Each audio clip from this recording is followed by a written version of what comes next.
আসসালামু আলাইকুম আরহামাতুল্লাহি ওয়াবারাকাতুহু।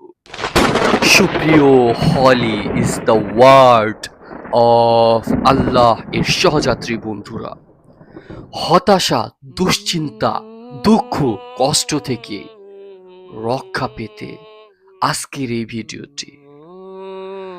মানসিক চাপ হলো মানুষের কাছে অনাকাঙ্ক্ষিত কোনো ঘটনা বা পরিস্থিতি যা তার অনুভূতিকে প্রচণ্ড রকমের আঘাত করে। এর ফলে তার মধ্যে অস্থিরতা, বিষণ্ণতা, হতাশা, নিরাশা, দুশ্চিন্তার উদ্রেক হয়। একসময় এই পরিস্থিতি এমন প্রকট আকার ধারণ করে যে ব্যক্তি আগামী জীবনের সকল আশা আকাঙ্ক্ষা, স্বপ্ন পরিকল্পনা ভুলে হীনমন্যতায় নিজের জীবনকে শেষ করে ফেলে। এমনকি মহান রবের দেওয়া অসংখ্য অগণিত নিয়ামতের প্রতি অকৃতজ্ঞ হয়, যা সুস্পষ্ট কুফরি চিন্তা মানসিকতা।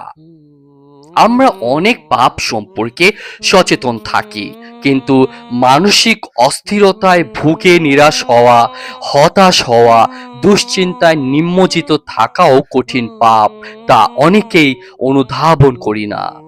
শয়তান মানুষের দুনিয়া ও আখিরাতের সাফল্যতাকে ব্যর্থ করার জন্য প্রথম তীর ছোড়ে হতাশা, দুশ্চিন্তা ও ব্যর্থতার। বলা হয় শয়তানের পাঠশালার প্রথম পাঠ হলো হতাশা, দুশ্চিন্তা, নিরাশা। আল্লাহ তাআলা বলেন, শয়তান তোমাদের দারিদ্র্যের ভয় দেখায়, অভাবের ভয় দেখায় এবং অশ্লীলতার নির্দেশ দেয়।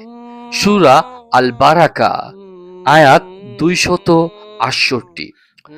বর্ণিত আয়াতে দারিদ্র্যের ভয়, অভাবের ভয় এর ব্যাখ্যায় মুফাসসির বলেছেন স্বাভাবিক অবস্থার অবনতি, অর্থাৎ শয়তান মুমিনকে ভবিষ্যতে বিপদ, মুসিবত, দুর্বস্থা, হতাশা, নিরাশার ভয় দেখায়, অপূর্ণতার হাহাকারে বিষণ্ণ করে তোলে, যেন সে তার ওপর দেওয়া আল্লাহর অগণিত নিয়ামতের অকৃতজ্ঞতা জ্ঞাপন করে।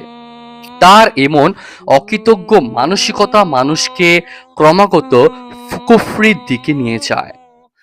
ইসলাম একটি শাশ্বত পরিপূর্ণ ধর্ম। এতে মানুষের দুনিয়া আখিরাতের সফলতার পরিপূর্ণ দিক নির্দেশনা রয়েছে। মানসিক উদ্যোগ, উৎকণ্ঠা, দুশ্চিন্তা, হতাশা থেকে মুক্তির জন্য ইসলামের মৌলিক দিক নির্দেশনা হলো